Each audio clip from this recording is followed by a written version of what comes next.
Hey homeowners, this is Dustin from Golden Rule.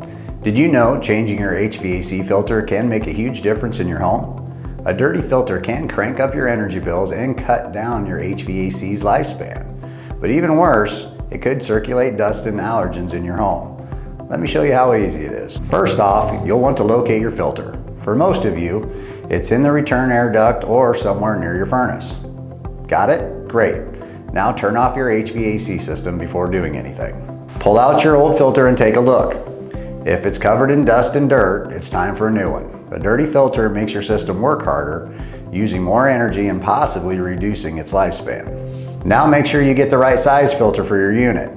This info should be printed on the old one. When you've got your new filter, you'll notice an arrow on the side. That shows the airflow direction, so make sure it's pointing towards your furnace or air handler. Slide the new filter in and boom, you're done. It's literally that easy.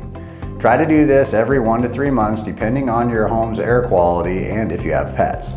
Keeping a clean filter will not only save you money, but it'll help your HVAC system last longer. For more DIY home tips from Golden Rule, hit the subscribe button and we'll see you next time.